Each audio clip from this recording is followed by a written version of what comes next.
Our story starts with the group that I work for now. It's called the Center Planning and Development at Kennedy Space Center, which was really established to set us up to transition from shuttle to the post-shuttle world, which originally would have been a fairly smooth transition between what would have been Space Shuttle flying out in 2011 or 2010, 2011, and then Constellation coming on board. And of course, when that program was canceled about 4 years ago, we really had to relook at ourselves and think about what we were doing next, and think about what the world was telling us, which was a big part was the commercial world that was coming our way, and as well as what eventually became SLS and dealing with that and commercial crew and some other things. So we like to think that we've transformed pretty well. We survived the transition, and hopefully you'll see today that there's some things we're doing that are pretty out there. So, as a matter of fact, I'll mention one quick thing is we've always had 2 launch sites at Kennedy, 39A and 39B, for most of our history, for all of our history on the Kennedy side. And we actually think we're getting ambitious enough now to think that we might actually have 5 human-rated launch sites at Kennedy Space Center, which is 3 more than we've ever had and 5 more than we have today, because today we obviously don't have the capability of launching humans from Kennedy. So I'll start out with our master plan.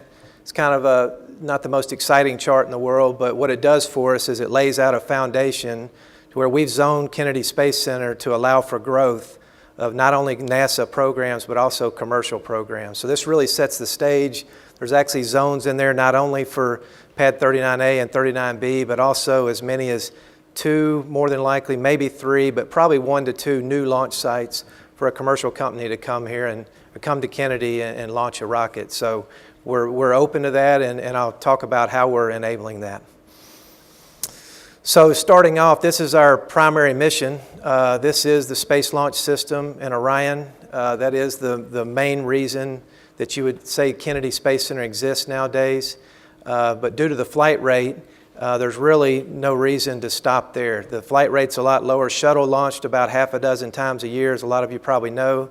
This SLS is probably going to launch about once a year, maybe every 2 years, which leaves a lot of capacity for other things to happen. This particular chart just shows you some of the things that are going on, the major things, developing a new mobile launcher platform. We call it the mobile launcher, renovations in the VAB, the clean pad on the upper right there, which is essentially a multi-user pad, we think, where it's going to be capable of launching other rockets.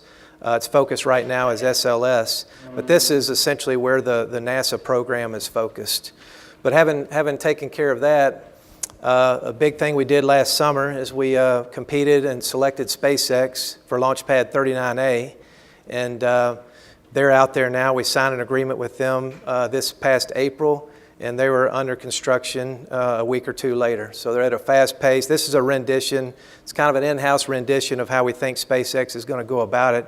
A lot of the same elements from Shuttle are still there, but they're going to be able to, well, let me just show you some of the features. Some of the things they're going to do is Falcon 9 Crew and Falcon Heavy is the plan. They've got a 20-year property agreement, which we feel real good about. It's what they asked for, and it's what we were able to deliver. Gives them a long-term commitment from NASA, and there's not that much NASA oversight. So we're basically a property manager, essentially, and we try to give them as much leeway as they need to do what they need to do to be successful. And like I say, construction's underway, and they're looking at a first flight sometime next year. Now, I just want to say these are my words. By the way, I do talk to SpaceX quite frequently. I know you're in the audience. And this reflects essentially what we've talked about. But if you need any more information, talk to SpaceX. So the next one is Boeing. We also have a strong relationship with Boeing. They've established a pretty strong presence at Kennedy. If you're familiar with the 3 orbiter processing facilities that sit just north of the VAB, they're now in all 3 of them. One of them, through an agreement with Space Florida, they're in the OPF-3, getting ready to process and fabricate the CST-100. South of there, OPFs 1 and 2 will be set up is being set up currently for the X-37B program. So already all 3 of those OPFs are spoken for. Boeing, coincidentally, is in all 3 of them, and we're working with them. They'll also launch the CST-100 off of Complex 41, which happens to be on Kennedy property, but right next door to us. We also work with Sierra Nevada under CCICAP. We The same facility, the Thermal Protection System facility, the TPSF, that was used for processing shuttle tiles or building shuttle tiles for all those years during shuttle, right across the street from the OPS. Sierra Nevada is there today, and basically we're building tiles for them for their CC ICAP work. Next, Space Florida. So another thing that we wouldn't do this, I don't think, generally in the past. Nowadays, we're doing more and more of this. My predecessors in the audience, Jim Ball, who set up a lot of this. One example that we've worked with a state organization like Space Florida is this SLSL, the Space Life Science Lab, which is out at what's called Exploration Park, a new R&D capability at Kennedy, which is growing today. We also have that OPF3 agreement with them, and they also have a submittal that they've provided to NASA and to the FAA called Shallow, which is a pad on a site that they've proposed to develop on the north end of Kennedy Space Center. They're undergoing an environmental impact statement process, and we're what's called a cooperating agency awaiting the outcome of that.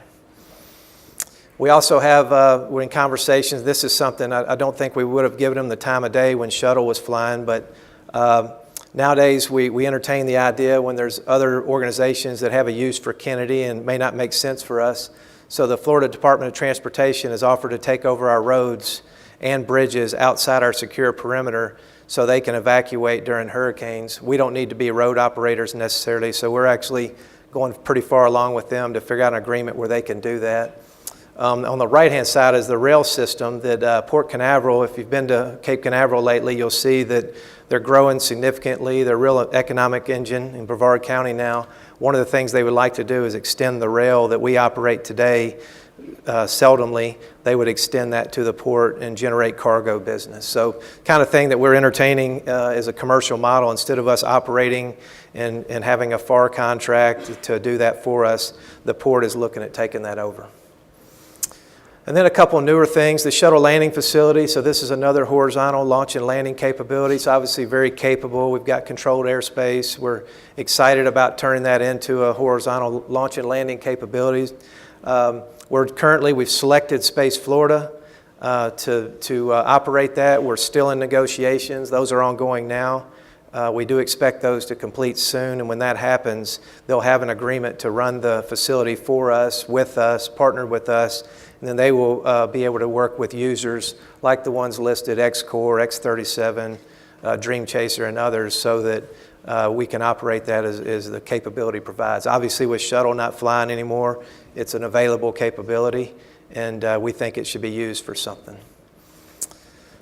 Okay, and then the VAB. So this one is one that's kind of stepping it up a little bit. What we're looking at doing now is actually offering up one of the 4 VAB high bays. So if you're not familiar with it, there's 4 VAB high bays. You can see 2 in the visual.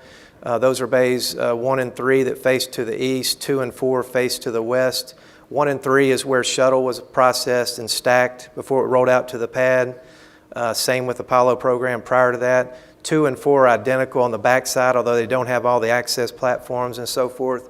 We're now going to be able to operate or to offer an opportunity for a company, if they want to come to Kennedy and operate out of the VAB side by side with the Space Launch System, to operate out of High Bay 2. And along with that, we're offering 3 mobile launch platforms. So if you're familiar with Shuttle at all, every single launch went off one of those 3 MLPs. That's also being offered in this. And then one last commercial opportunity that we're considering that would come out in the very near future is the option of KSC land use to be available for commercial operators. So what we're looking for, we're going to put out an announcement we'd like to think over the next couple of months where a commercial company can provide a proposal to us. And so now that our assets for the most part are spoken for or transitioned from Shuttle, they can provide us a proposal for undeveloped land within one of those land zones to actually operate a rocket, launch a rocket, manufacture a rocket. To a certain extent, as long as it's compatible with our master plan and our future planning, we'll entertain that. And so it'll be really up to the proposer to propose what makes sense. And just to finish up the pipeline, I hit a sample of a few, but just to let you know that Kennedy is open for business. In fact, we are in business. I gave you a sample, a little bit of a deep dive on some of them, but this is a list of most of the companies and organizations that we have active agreements with. This is actually just a sample. It's actually a lot larger number, about 48 or so, that we have active agreements with companies that have come to Kennedy, partnered with us, and are doing good work there. And depending on who they are, we work with them, how they want us to work with them.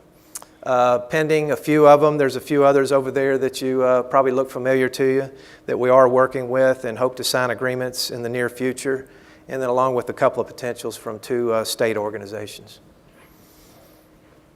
And I bet I'm right on time. How was it? Good? All right. Thank you.